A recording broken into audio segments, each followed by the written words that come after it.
I think the girls with their nails done now.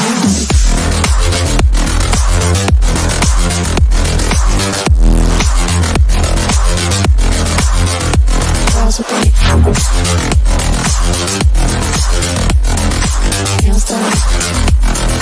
I think the girls with their nails done.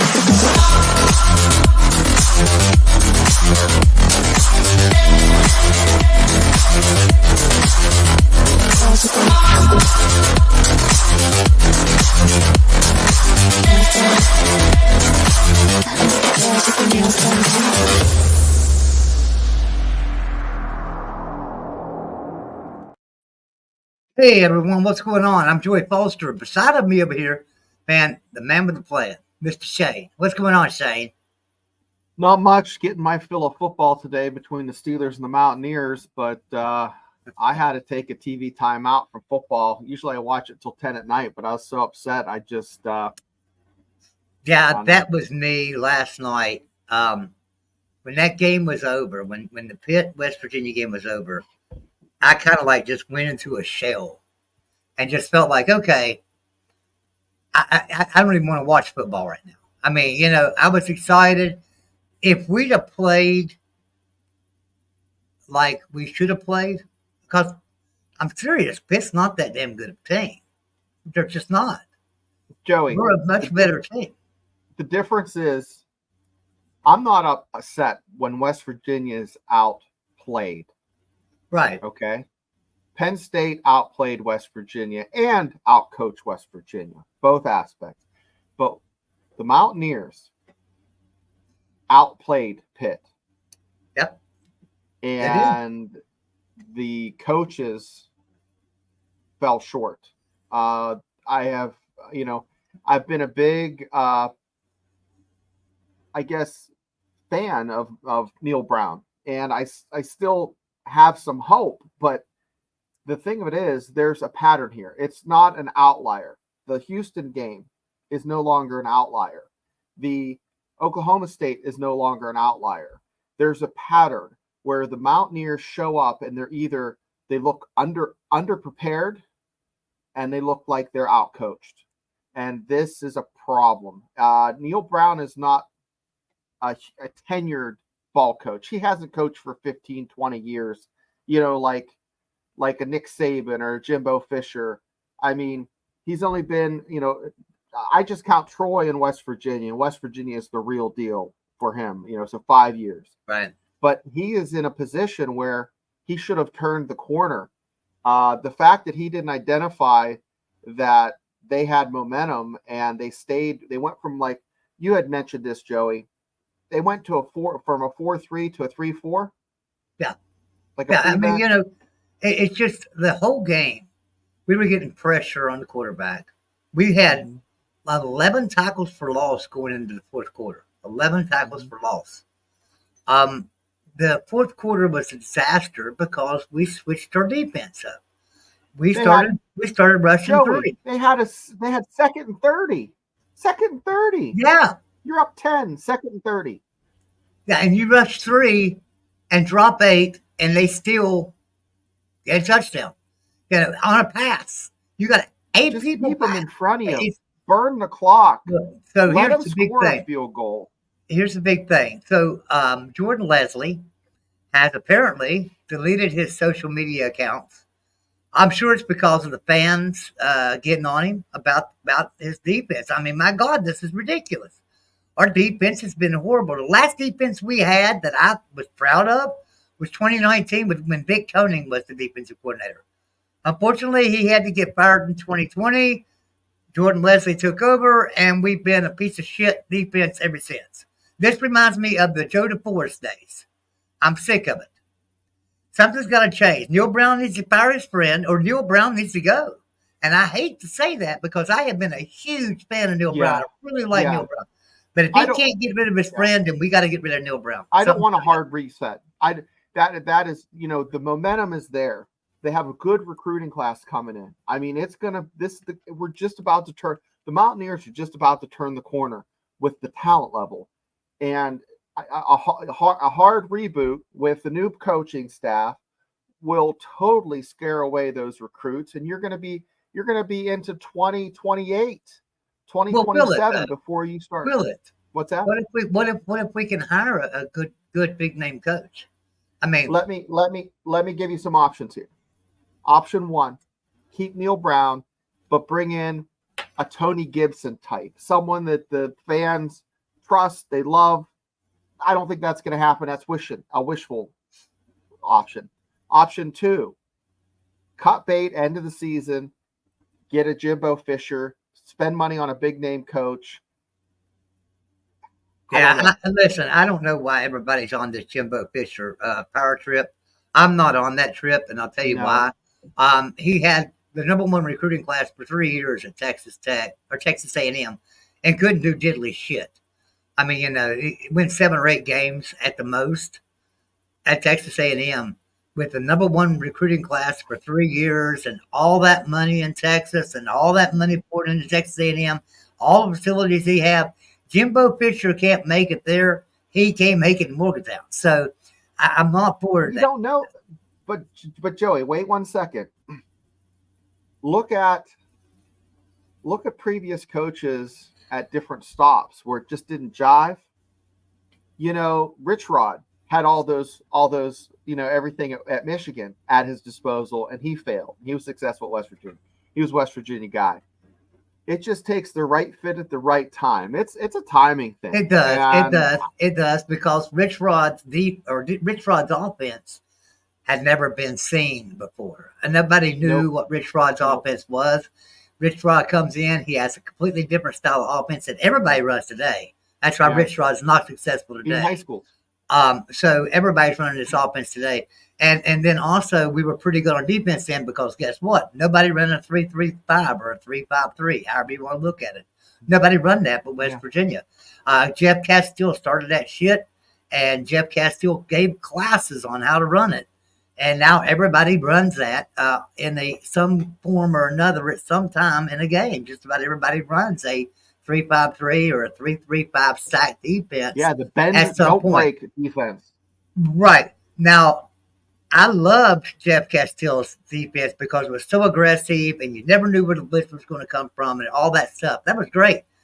But today, everybody's figured that defense out. These offenses can just shred it apart these days. Back then, in 2005 and 6 and 7 and all those, there wasn't nobody figuring that defense out, and that defense was shutting people down. That defense completely shut down Oklahoma in the Fiesta Bowl in 2008. But the thing about it is this today, that defense couldn't shut down nothing as far as these offenses are concerned.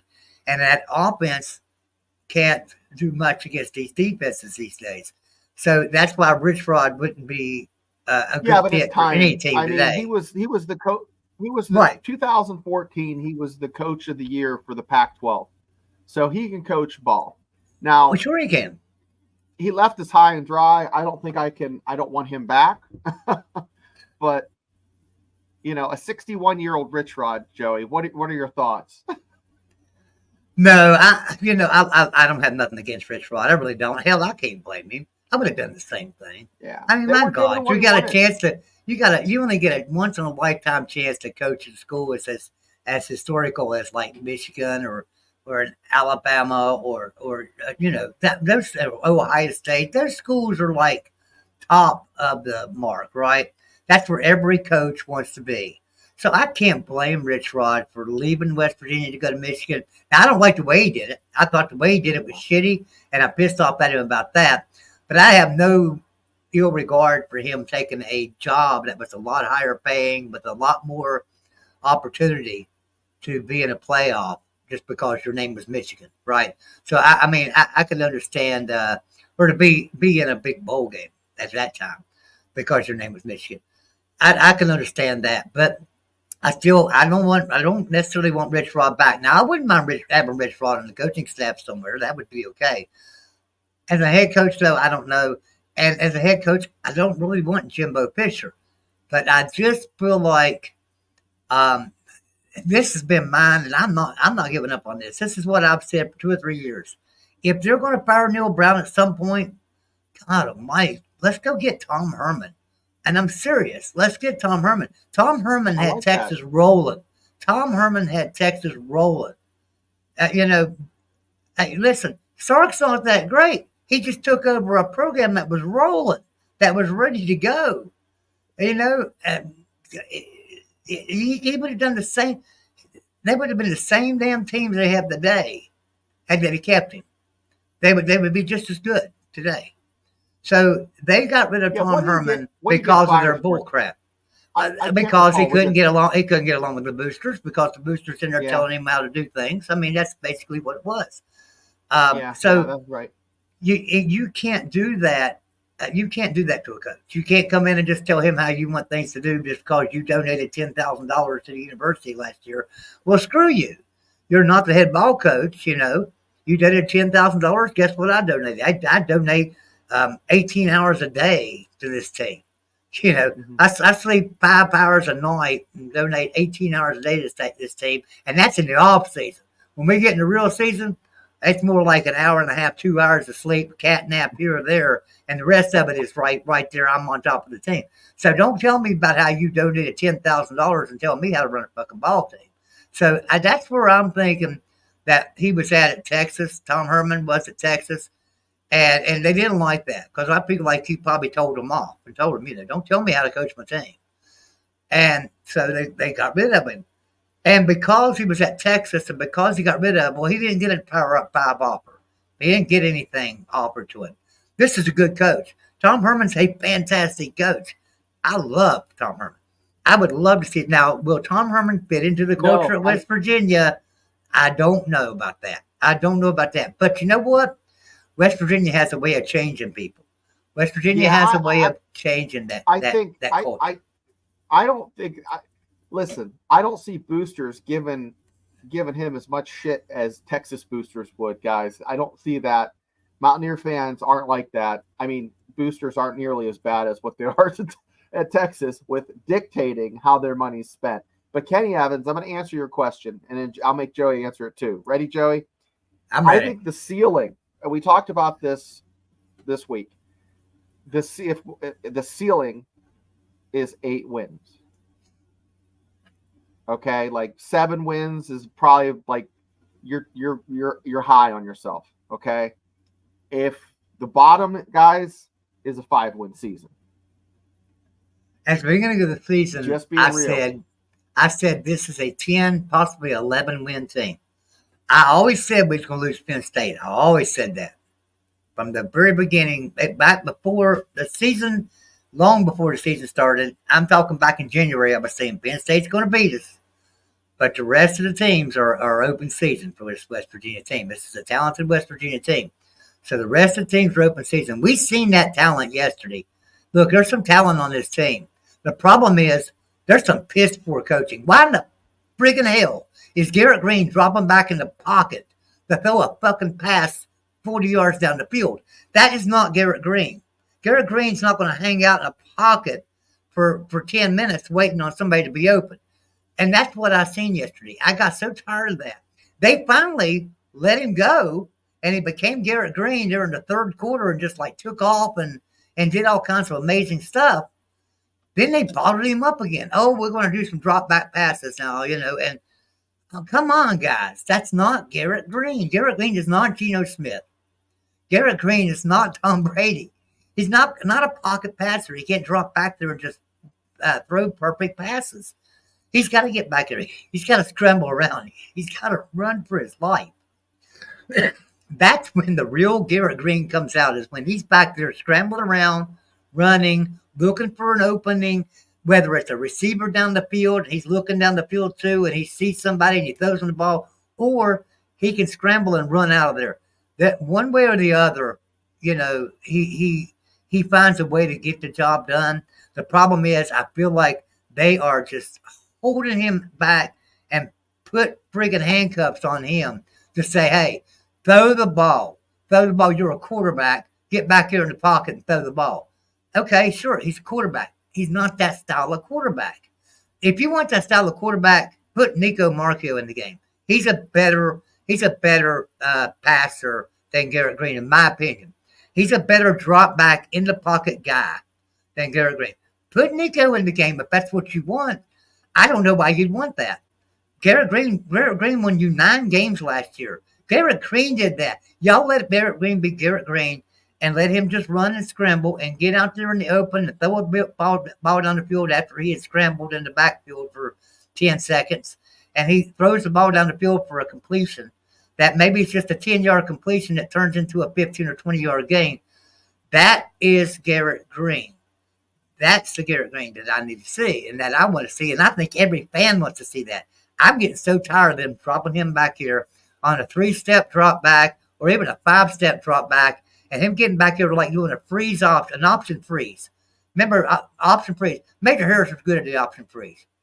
But here we are acting like we're going to hand the ball off to C.J. Donaldson or Jaheim White Rivers in the backfield to pull it out, to drop back for an option freeze and throw the ball down the field, and that's not Garrett Greene. He didn't connect on the first single pass off of that play. Not a first single pass. Now, it was not an option freeze that looked like the old option freeze, but it was still basically the same thing of an option freeze. He could have handed the ball off, or he could drop back and throw the ball down the field. He elected to not hand the ball off and continue dropping back, throwing the ball down the field for none of them being complete. Not a single pass was complete when he did that. Now he completed some nice passes on the day. Don't get me wrong, but come on, guys. How many deep passes can you overthrow? At some point, it's just crazy. And how about this? You can bitch all you want to. It's the truth. The officiating kind of hurt both teams at times. That was some of the worst officiating I've ever seen in my life. Yeah, that was horrible. I did not see they called a pass interference on a touchdown. I didn't see any contact on that last touchdown that was to the corner of the end zone. Let me say this. I think somebody needs to tell the referees in the country the rules for a horse collar. I don't think any of them understand it. Anybody watch the South Carolina game yesterday? South Carolina had a touchdown taken off the board for a horse collar. That's because they had a guy that ran around, and the quarterback went to throw the ball, and he grabbed him right here. The quarterback was in the pocket, grabbed him right here and pulled him down, and he threw an interception. It was run back for a touchdown by South Carolina. They took that off the board and said South Carolina did a horse collar tackle. That's not a horse collar tackle, guys. That's not a horse collar. You can't horse collar tackle a quarterback in the pocket anyway. If the only way you can horse collar tackle a quarterback is to be scrambling around. If he's in the pocket, there is no horse collar penalty. You can pull that quarterback down any way you want to as long as he's standing there in the pocket. That quarterback was standing in the pocket, and that South Carolina player pulled him down. They call a horse collar on South Carolina as a bullcrap call. Bottom line was same thing West Virginia yesterday. The horse collar tackle, none of these referees knew what the hell it was. This is not a horse collar tackle. You're not getting down the side of the shirt and grabbing the friggin' shoulder pads or anything that's braced onto him and pull him down. That's a horse collar tackle. So I think every rep in the country needs to go back to school and learn about horse collar tackles and learn about pass interferences. Some of these pass interference calls yesterday was absolutely ridiculous. Not just in the West Virginia game. Every game I watched, some of these pass interference calls were just like, what are you talking about? It was pass interference. The guy didn't do it. West Virginia had great coverage on Pitt yesterday on a play that they called pass interference on. The man didn't touch him. He was just right on top of him like he should be. Yeah, he should be running stride for stride with him. Far from him. It was. Yeah. Now, I want to give some credit. That battle, the cornerback for the Pitt Panthers made a fantastic, scrappy play that prevented the Mountaineers from scoring a touchdown, and they had to settle for a field goal in that first half. Guys, play to the whistle. And that's what the Mountaineers didn't do. They need to take a lesson from that. And that last 5 minutes, but like comes down to coaching. Eric Saub said, and Stephen Keel said, what do you think of Bill O'Brien? Nah, I'll pass on Bill O'Brien myself. I'll tell you who I wouldn't mind. I'll tell you who I wouldn't mind. if you want to get an old school coach in there, somebody that would be good. How about Greg Schiano? I wonder if you could grab him from Rutgers.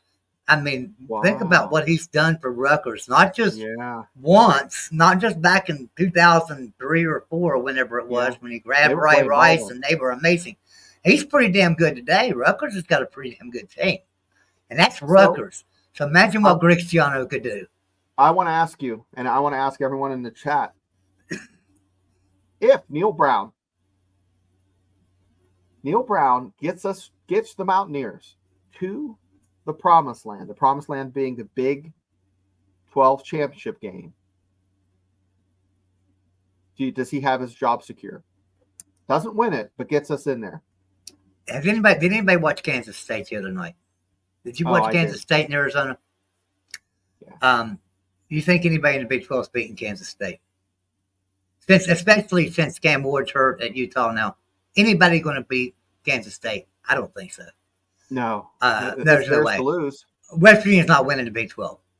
West Virginia is probably not going to play in the Big 12 championship game. I'm going to say 99% sure they're not playing in the Big 12 championship game. We got to play Kansas State. We got Kansas coming up. We got to play Kansas State too. We got to play Arizona. Arizona didn't look so bad. Kansas State just looked so damn good. So can we beat Arizona? I'm not even worried about Kansas State because I'm saying right now we can't beat Kansas State right now. Iowa State looks good. Iowa State looks good. Yeah, You called it Oklahoma. back in February. Iowa State is a contender. Oklahoma State looks good. They literally punched Iowa in the mouth, and Iowa is a legit top 25 team. Yeah, Oklahoma State looks really good. I mean, Oklahoma State proved something to me the other day. They don't just need Ollie Gordon. They did it passing the ball. They did it every way the other day. They're really good. Bill and Steven are both hitting us up saying no, he doesn't keep his job if they get to the Big 12. And why I said that, Joey, you ruined the surprise. I don't think they can beat whoever they play in the championship. Even if they beat Kansas State, if they play them again, they're going to lose. Yeah. So, and this is Sears Christmas catalog wish list. The wish book, remember that coming in the mail around Christmas time? You wish all the shit you want. Well, the stuff I want is West Virginia to go to the damn Big 12 championship. The only way West Virginia wins the Big 12 championship, and hear me out, the only way that West Virginia wins the Big 12 championship is if Chad Scott goes to the Dana Holgerson School of Offense, and if Jordan Leslie goes to the Bud Foster School of Defense, and they learn something, and we might have a chance. Our offense is not setting the world on fire when you got a scrambling quarterback that's pretty quick, pretty good with his eyes, pretty good with his legs, and everything, and you're dropping him back in the pocket to throw passes, and he's just not that kind of quarterback. That's pretty damn piss poor coaching. And I don't know if that's on Neil Brown or Chad Scott or who there, but I said it before. I said it after game 1 against Penn State. If you're coaching him to do that, to drop back in the pocket and pass, stop it. And if Garrett Greene is in his own head thinking he's got to drop back here and he's got to throw that ball, he can't scramble and run, he needs to stop it. I didn't know who it was, but I'll tell you right now, I think Garrett Greene took control of that game on his own in the third quarter and said, all right, I'm running. And I think they called him down. I think they got him on the sideline and said, look, we don't want you to get hurt, so we want you to drop back in the pocket and pass the ball. Quit trying to do it all yourself. Look, that's Garrett Greene. That's who he is. Why we can win.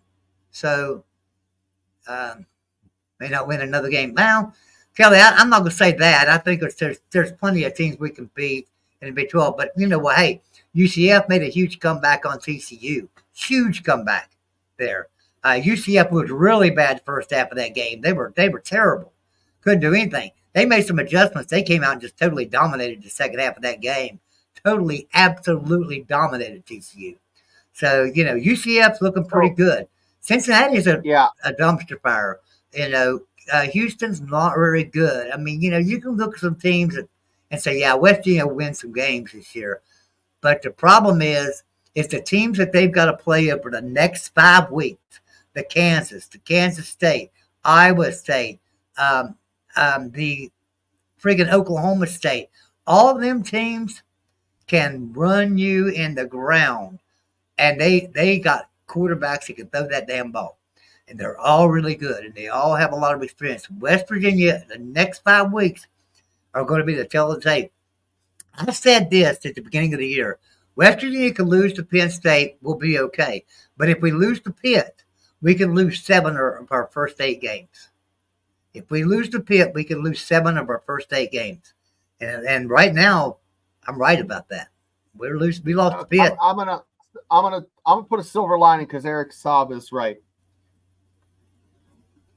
A week ago, I said, this could change the season. Even an 8-win season with this schedule is a success. Okay, Neal Brown has some studs coming in. All right, and what I saw as a fan for 90% of that ball game was a B+. Was solid football. You would win 90% of your games if you played ball like that at the collegiate level, whether it's Big 12, Pac-12, ACC, legit good ball. It's that little those outliers, that downturn, just letting the pedal off the gas, stop being aggressive. That's what happened last year. 2 losses are attributed to that last year. And you know what?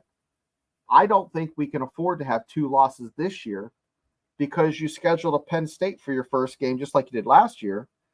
I don't know. If they can run the table, good on them. But I don't think the sky is falling. They're a good team. We said 2 nights ago, we will know what kind of team we have as fans, and we have a good team. I just question how well they're coached. Yeah, that's it. I have always said I've supported Neal Brown. I've probably been one of the biggest supporters of Neal Brown. And when everybody was talking about Neal Brown needs to be fired a couple of years ago, I said no. Shane Lyons needs to be fired, and Shane Lyons is going to be fired. Shane Lyons is going to be fired this week. Everybody else is saying Neal Brown. I'm telling you, it's going to be Shane Lyons, and Shane Lyons was gone. Shane Lyons was let go. Here is the problem, and Eric, you hit the nail right on the head here with this one. He says everyone's overreacting because your same problem that you read. Neal Brown's solid coach, but he says he personally and financially invested, literally giving his own money to his coaches in WU. Let me tell you something.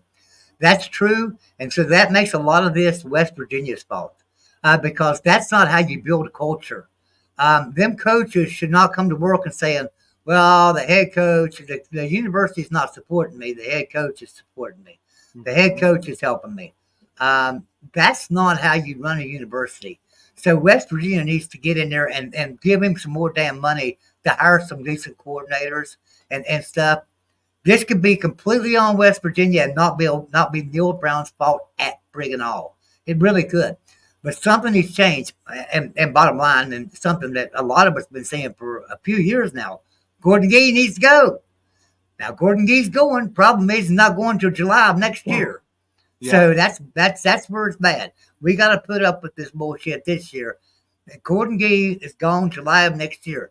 Will there be changes in the athletic budget at Western University? That's what needs to happen. Because look, I talked about this 2 years ago. I did a show on the Voice of College Football on the main channel. I did a show and talked about all the programs around us here in Morgantown. Pitt, Penn State, Ohio State, Maryland, Virginia Tech, Tennessee, every state surrounding us in the college football programs, they all doubled our budget for assistant coaches. They doubled it. Mm-hmm. The lowest one, other than us, was Virginia Tech, and Virginia Tech still doubled ours. So, well, guys, this isn't a new topic. It goes back to Rich Rod.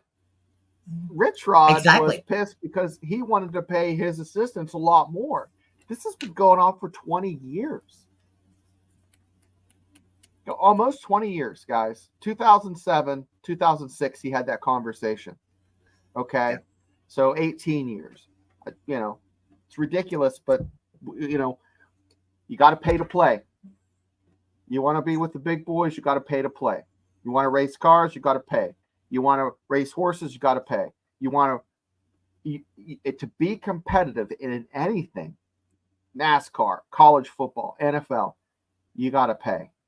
And if West Virginia doesn't want to pay the coaches, these kids don't want to come here. They can tell. You can smell that. Yeah. I want to say hi to Tyree Diller there. A good, very, very good friend of mine. Oops, let me put that back over. Tyree Diller. He says Greene's a running quarterback that passes just well enough. He's not a pocket, but you apart. He's not a pick you apart quarterback. Pick you apart quarterback that can. He's a pick you. Wait a minute. He is not a pocket passer. Is what he's saying. He's a pick you apart quarterback that can scramble. Exactly right, Eric. His name's Eric too. Good, Eric Diller. He's a good friend of mine.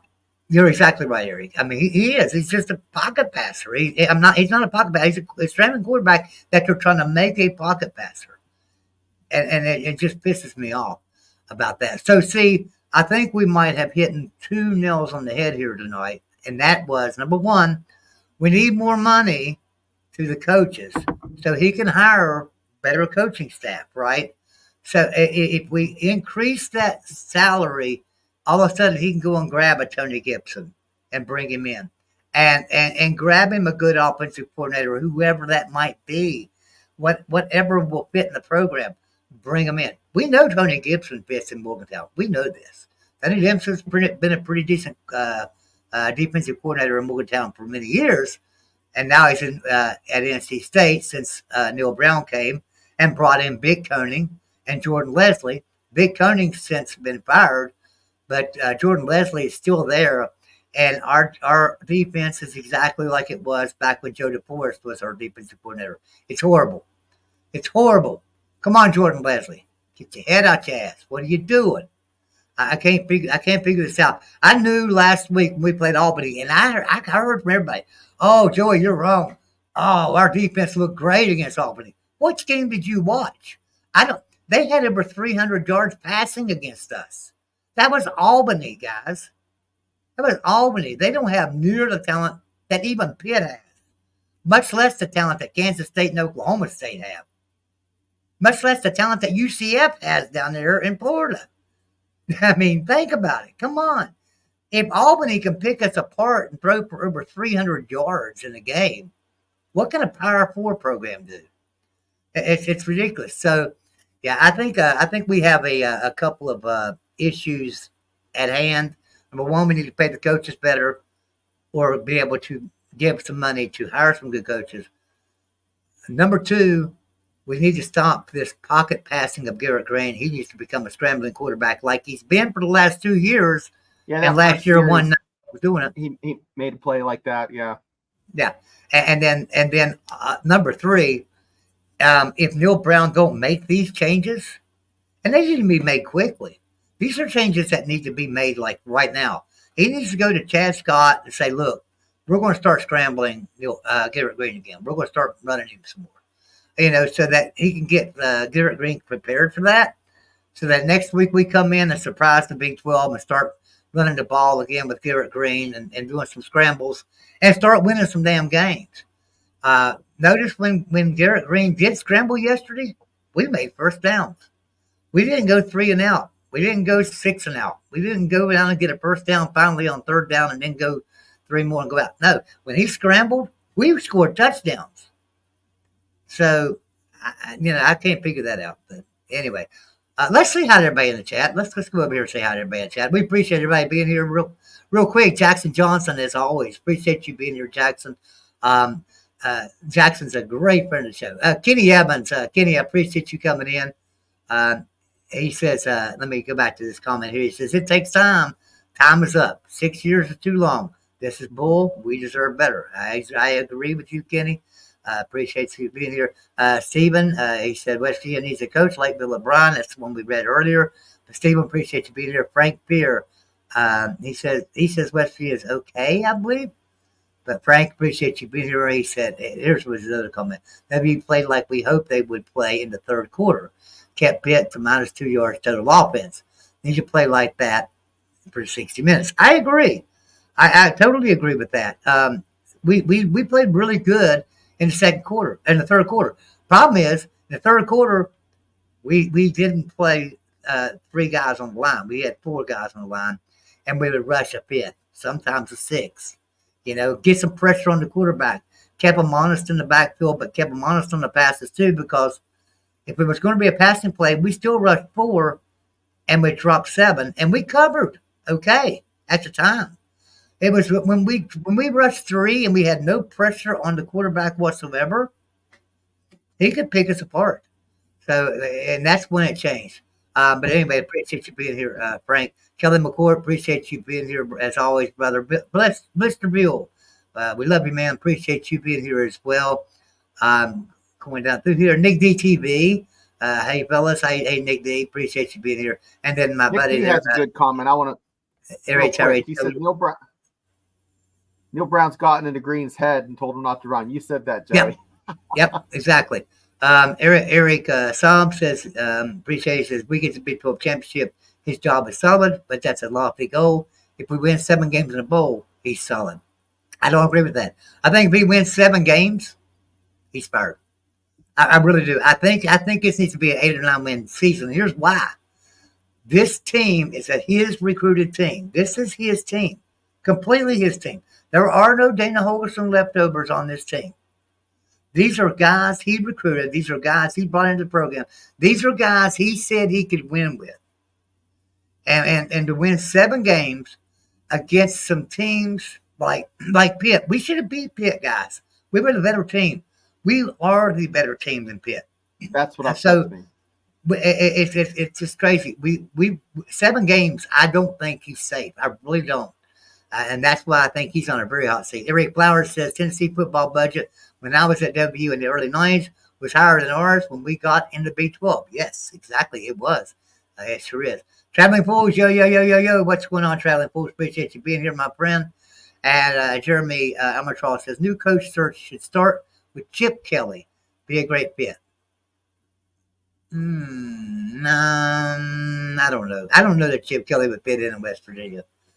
To be honest, I don't think Chip Kelly would fit in West Virginia.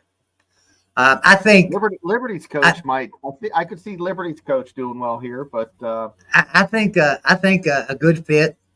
I think that somebody that would fit in, because I think he would come to love West Virginia, is Tom Herman. I've said that for a long time, so I just like Tom Herman. Sorry, guys, I like Tom Herman. Tom Herman is never going to get the job. No, don't get me wrong. I'm not saying that West Virginia's going to jump out and hire Tom Herman. I don't think Tom Herman's ever going to get the job. But we want a good offense, a really good offense with a stingy defense. Tom Herman's your guy. Hey, look what he did at Houston. And then look what he did when he went to Texas. Texas was a dumpster fire. Texas was horrible. He come in there and turned that program around, and then they fired him. I mean, come on. What are you doing? So, that Oregon State game was a good one. Yeah. Well, yeah, and he's right. I live in Oregon. I have never seen an offensive explosion. Yeah. I bet you haven't. Yeah. Oregon's had some pretty. You must be like 5 years old if you've never seen an offensive explosion from Oregon, because I've sure seen that. Eugene, that offense usually looks kind of like the Mountaineers did in the 05, 07 time frame, Yeah, they're really good. So, yeah. Anyway, yeah, I think West Virginia can recover from this loss because it wasn't a conference loss, so it doesn't do anything to hurt your playoff chances.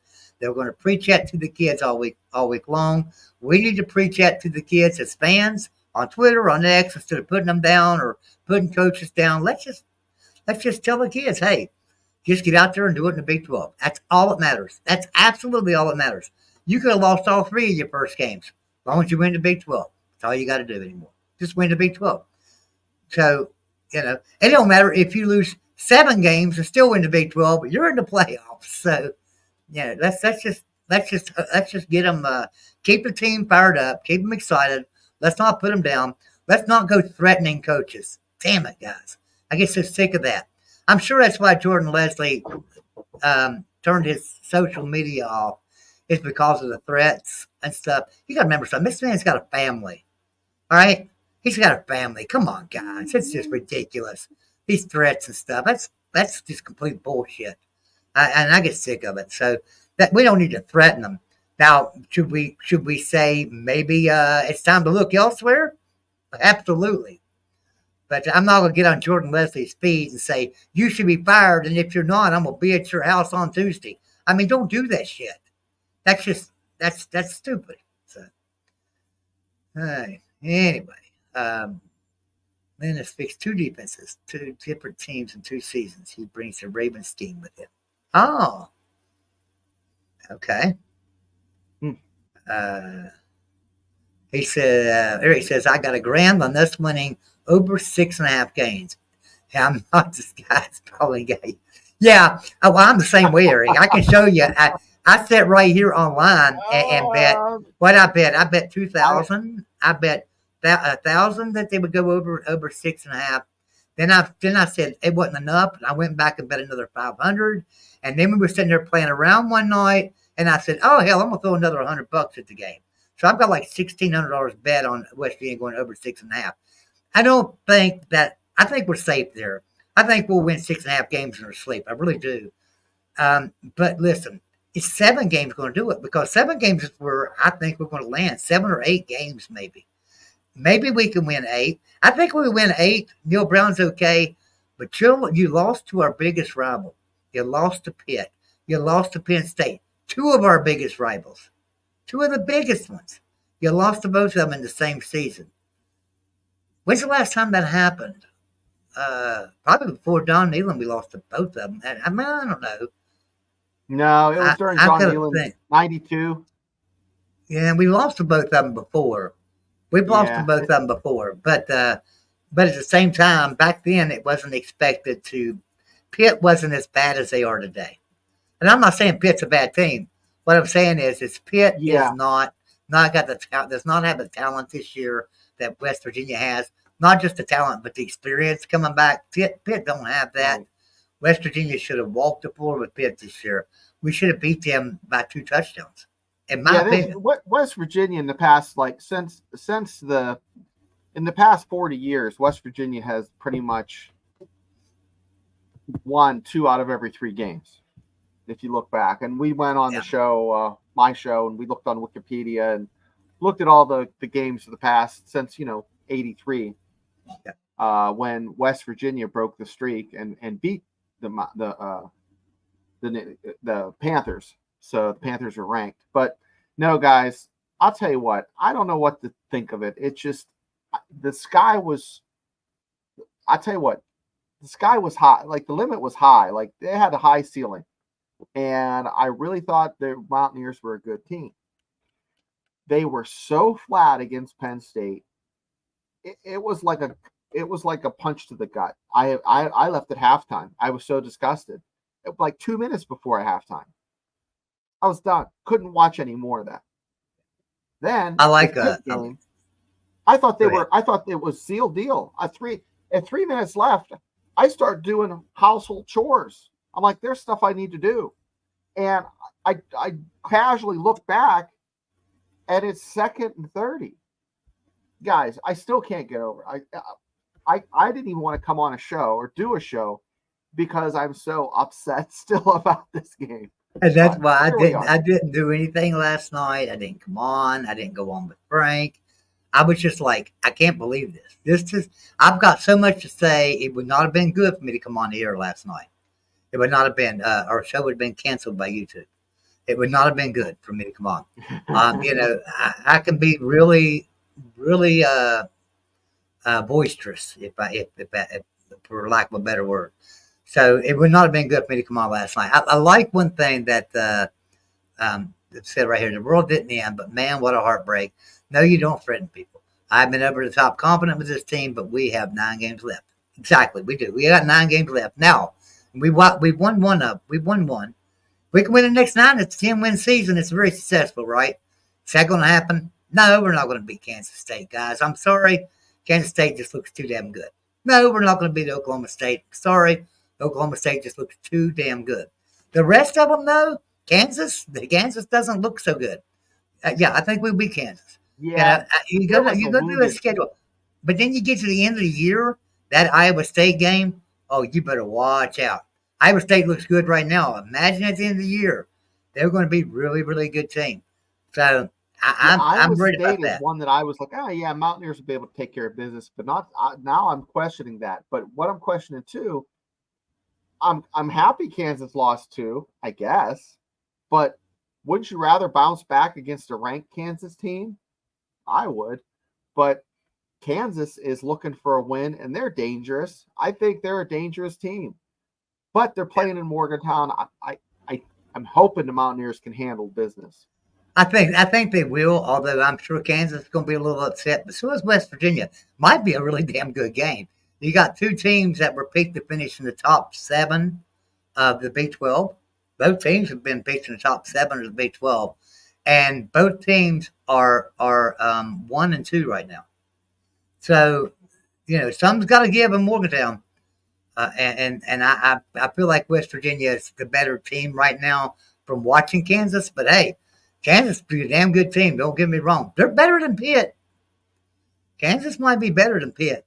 I'm gonna be honest with you. I don't think I'm not high on Pitt. I know somebody said I didn't watch Neil No, Brown's interview yesterday. I didn't watch Neil Brown's press conference after that game. I didn't want to hear what the man had to say. I don't have any idea what he said, but somebody told me that he said that's a playoff team right there. No, Pitt's not a playoff team. Bottom line, they're no. not. They're not going to beat Well, Miami in the ACC. Nobody's going to beat Miami in the ACC. They're too damn good. they were going to, They're not going to beat Clemson. So yeah, guys, Narduzzi was in the hot seat last year. We did, we're talking about Joe Hart's and, talk is Pitt. And guys, he's still the same ball coach. Neil Brown's still the same ball coach we had when we thought his shit didn't stink. It's just there's some glaring leadership issues when it comes to game planning. And I think if the Mountaineers would have been more aggressive, they would have won that game against Pitt. But Jack do Straw, you put all the blame on Jordan Leslie? don't come in here, Jack Straw. Don't come in here and hear one comment and start making your comments. I mean, really, seriously. I've been sitting here talking about, look, West Virginia, I said this before the season started. If West Virginia loses to Pitt, we could feasibly lose first 7 of our 8 games. Out of the first 8 games, we could feasibly lose 7 of them. We lost to Pitt. I'm not saying we're going to win another game for the next 5. I think we could have 5 losses in a row. We really could. So don't think that I'm sitting here that my expectations are high on this team. They're not. No. We said So don't come in here and just make a comment just because you heard something out of my mouth or Shane's mouth for a split second. We didn't say that at all. no. We're saying what the ceiling is. What would be great for him to keep his job, but if two shows ago we were saying, guys, this is the measuring stick. The Mountaineers will know, the fans will know what kind of team they have after this week. And what I said is, they're a good team that's poorly coached. They have the talent, but there's no execution. The last quarter was last 5 minutes was abysmal. So, yeah. So Don Johnson. Oh, sorry, I didn't know you spent. You know what a true Mountaineer fan is. They are heartbroken over a game, but the next Saturday we are excited and hopeful to win again. Just the way it is. Exactly. Next Saturday I'm going to be talking about how Kansas don't have a chance to beat us. I mean, I'll sit here today and say this could be a good game. But by Friday, I'm going to be changing my tone. Oh, no, Kansas ain't got a chance. So, yeah, I agree with that. Compare Greene to Miller, Miller Moss, USC. Miller has 75% completion percentage. Greene has 55% completion percentage. Time to give Nico a shot. What I said earlier, if you're going to have a drop back passer, look, Nico might be the better man for a drop back passer. If you want a pocket passer, put Nico in the game. Wolfman is probably just having a fit right now because he's like, I was right. Well, he said know- he said Garrett Greene's not a Power 5 quarterback. That was his exact words to me several times. He argued with me. Garrett Greene's not a Power 5 quarterback, Joey. said He's Nico not. is. He's not. Green is. He's not tall enough to see over the big offensive lineman. He can't see down the field, and he's not a drop back pocket passer. He's not a Power 5 quarterback. That was his words to me. And here we are. And what are they trying to do with him? They're trying to drop him back in the pocket and pass down the field over guys that are bigger than him. He can't even see him down the field. He needs to be able to scramble around back there. I think that's how he sees the field. Is he can scramble around? They've got him stuck in like this wedge. It's like, listen, you can't go outside the tackle to tackle. That's your area. Don't go outside tackle to tackle. You stay right there and throw that ball. That's not Garrett Greene. Garrett Greene's got to scramble around and maybe even take off running. Let Garrett Greene be Garrett Greene. So, everyone is right on the money with Garrett Greene comments. Need him to be more mobile in the pocket and beyond. Yes, I agree. 100%. Glass half full, guys. At least we're not Florida State, right? Yeah. Scotty B, the Banner King. I appreciate you being here, Scotty. I love Scotty. Scotty's a great guy. Scotty B, the Banner King, he says, at the end of the day, you need to play to win and not lose. Exactly what we did in the fourth quarter. We played to lose. We were just like throwing 3-man fronts in there on defense instead of 4-man fronts like we did the whole game. We were playing pretty decent defense. Now listen, our secondary is absolutely horrible, but we were playing good defense on the line and getting pressure on the quarterback, so we couldn't even find the open receivers down the field early. You know, he would find them occasionally, but we stopped them. But in the fourth quarter, when you're rushing 3 people and you're not getting any pressure on the quarterback, he had plenty of time to stand back there and just pick you apart. A receiver can get open. He knows what he's going to do. The defense doesn't know what he's going to do. So he knows what he's going to do. And yeah, it's bad when you throw a 3-man front in there when it's time to win a game and it's time to go on and just keep doing what you're doing and you'll win that game. And you go making changes because you're afraid of what's going to happen. Yeah, it's sad. That's bad. Oops, sorry. Kansas is not the same guy. He's done 6 interceptions in 3 games.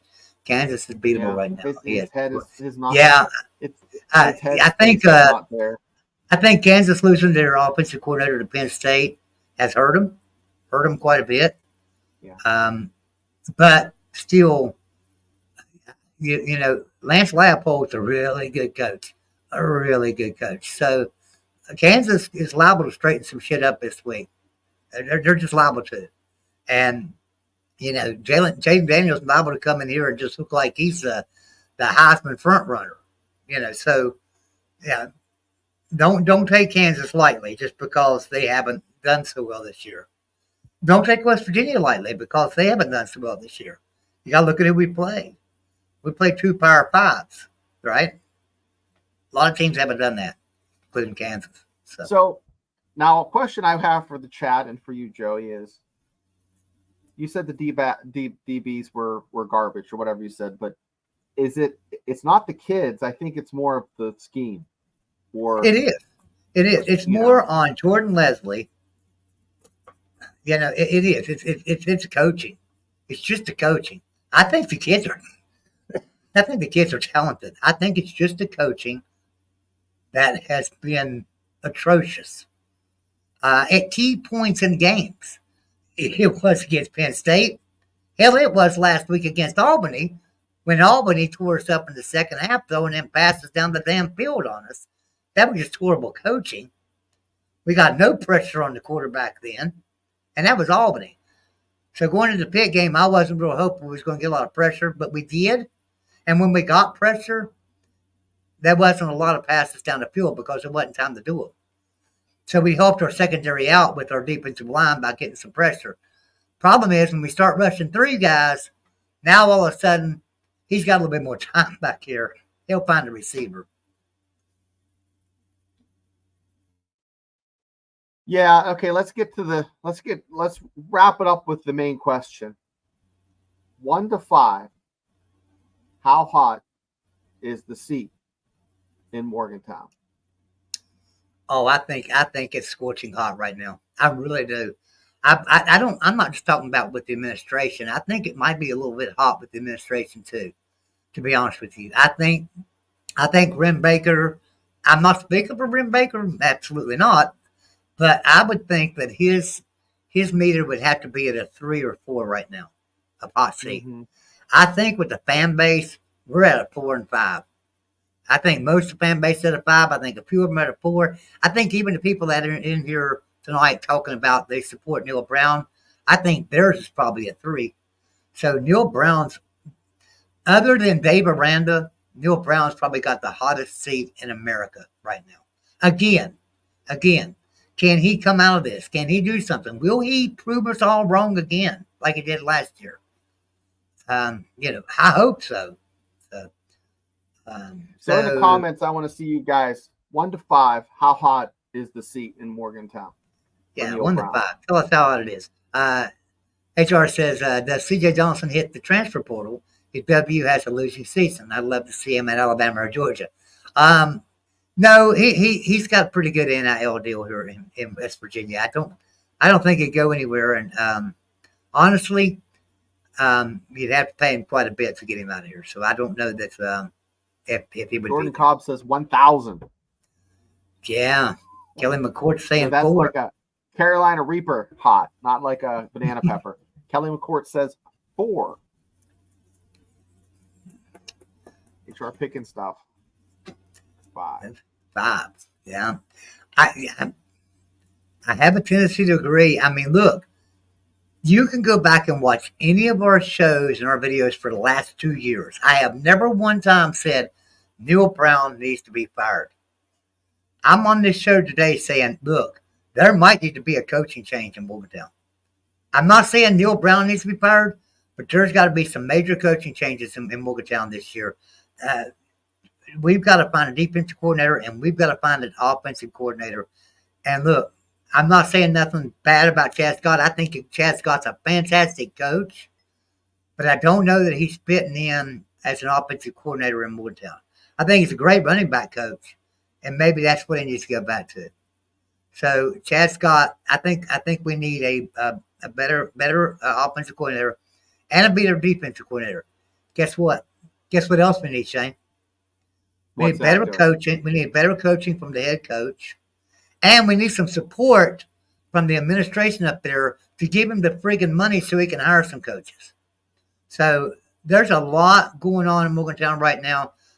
Listen, the wheels on the bus go round and round, but if there's no lug nuts on them, them wheels are going to fall off that bus. 4 flat tires right now, Bubba. 4 flat tires on the bus. 4 flat tires on that bus. So Neal Brown is driving a bus with 4 flat tires. Yeah, it's time. It's time for something. You either got to give him some money to hire some coordinators. If the administration thinks that could be the problem, they need to do it. But the problem is that would mean that they're the problem because they're not giving him the money to do it. So they're not going to admit that they're the problem. So I don't see him getting more money. I just don't. Now, if he does go out and just hire somebody, a defensive coordinator, hires a Tony Gibson and brings him in and gives him a little bit more of a cut and maybe takes some pay from other coaches to try to make it work. Okay, so we have a defense. Then what do we do on offense? There's got to be some culture there with the coaches too. And if the head coach is paying our coordinators out of his pocket, them coordinators can't say that the university's behind them because the university's not paying them. The head coach is. They're going to say, well, Neal Brown stands behind me, so I'm going to help Neal Brown. Problem is, I'm not doing the same thing for this university, and then where's that lead us? So I think that they need to throw some money in the pot. So there's some good comments here. Don Johnson says 3.5. I'll give you my score. I say 4. Eric Saab says Penn State's not a rivalry. They're not a. I want to disagree for there's a period of time from 2004 to 2012, that 8-year span, West Virginia was definitely head and shoulders above Penn State in every way, shape, or form. They would have won 90% of those games if they'd have played in those 8 years. Just that's my opinion. But yes, Yeah, I agree with overall, Eric. over 50 I agree years, with you're Eric. right. Look, Penn State's motto is unrivaled, right? They don't have any rivalries. Penn State has no rivalries. Guess what? Unless you're Michigan and Guess what Ohio happens State. when they're playing Michigan and Ohio State? That's a rivalry game. And West Virginia or Pitt, either one, that's a rivalry game. Don't let anybody fool you. Just proof of that is how well they played against West Virginia, and then look what happened the next week to Penn State. They fell apart. They looked like total shit. And you know why? Because it wasn't a big game for them. It wasn't a rivalry game. It was Bowling Green. I mean, come on. They didn't have to play that hard for Bowling Green. They came in to Morgantown and they played because it's a rivalry game, whether you want to believe it or not. It's a rivalry game. Those players knew it. There was a lot of trash talk being taught between players of both Penn State and West Virginia on social media, by phone calls, by text messages. They were talking shit to each other. That's a pure rivalry. So don't think for a second it's not. All right. Well, looks like we had a really good little crowd with us tonight. I really We appreciate did, it, guys. It was a good one. Let's read Yeah, these last pop up. comments and then wrap it up. Yeah. So, Tyree Dillard, Neil Brown's not a bad coach, just not the right coach for West Virginia. Guys, it was a combination of, and this isn't an excuse, this is just fact. COVID is 18 months of just what the F. Combined in there, the shift in the way football is, operations are conducted, NIL. It's a bad recipe. That's why you say 6 years. I take 18 months off. So just let's say 4.5. This is the year he has to turn the corner. The recruits are coming in this next year. They have some studs. If he wins 8 games, I don't have a problem with them keeping him. If he loses, more than that, let's get Liberty's coach in here. But Well, I think that I look at it this way. I've always given Neil Brown the benefit of the doubt, and I still do to an extent. But at the same time, and what I mean by giving him a break now is that the university's not giving him the money he needs to hire coaches. Bottom line. Before, I could give him benefit of the doubt because he was new to the Power Five. Also, Dana Holgorsen left us in a mess, and also there was COVID. Yep, you have to take that into consideration. Guess what? Now he's got his own recruits in there. There's not a single layover from the Holgorsen era on this team. They're all his recruits. This is all his team. This team should be ready to play and should be playing better than they are. So it's either West Virginia needs some more money for coaches so they can get some better coaching in there. But Neil Brown hasn't even acted like he wants to get rid of anybody. The only time somebody leaves is if they get a better job, right? If they get a bigger job, a head coaching job, or maybe a job at Alabama or somewhere, like some of these other coaches have done.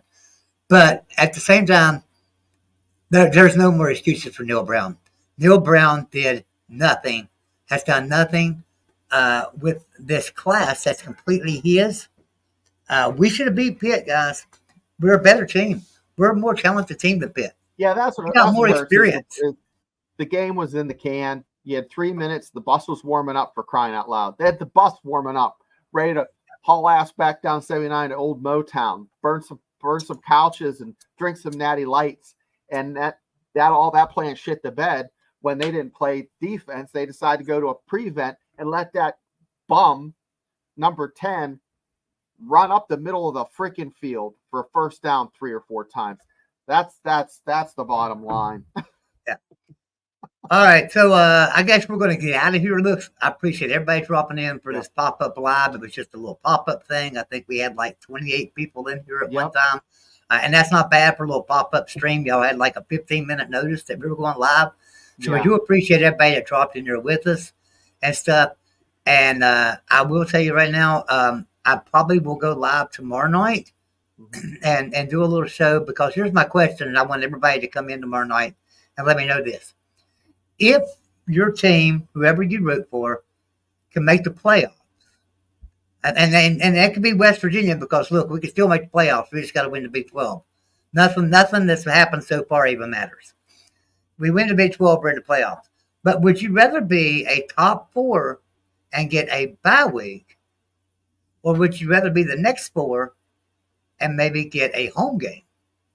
So that's my question, and I'd like to ask that tomorrow night. I want people to come in. I'm going to drop the link tomorrow night. People come in on the show with me. Let's talk about this. Let's find out. What time are you thinking of doing that, Joey? I don't want to schedule. Are you going to do your show tomorrow night? Yeah, I was going to do one. I was going to do one tomorrow night. Oh, okay. So you're not going Tuesday night then? I'm doing Tuesday night. I was going to do my Mountaineer Mafia. I was going to do one. I'll do it after yours. Okay. I was going to go live probably about 7 o'clock tomorrow night. That's perfect, because mine's set for 9. That's good. Okay, great. So I'll probably go live about 7. It might be 8, but I'm going to say 7. I'm going to shoot for 7. It might be 8 o'clock tomorrow night, but I will love to do live, and Shane, come in here with me tomorrow night if you can. Frank Fuhrer, if you're still listening out there, coming in with me. I want to know what you guys think, and everybody in the chat. Would you rather be one of the first 4 in and get a bye week, or would you rather be one of the next 4 in and get a home game? So, and I know what my point would be. All right, guys, we appreciate everybody coming out. And hey, tune in tomorrow night. We will see everybody tomorrow night. You'll see me. You'll see Shane right back here with you tomorrow night. Everyone have a great night. We love you. Thank you so much.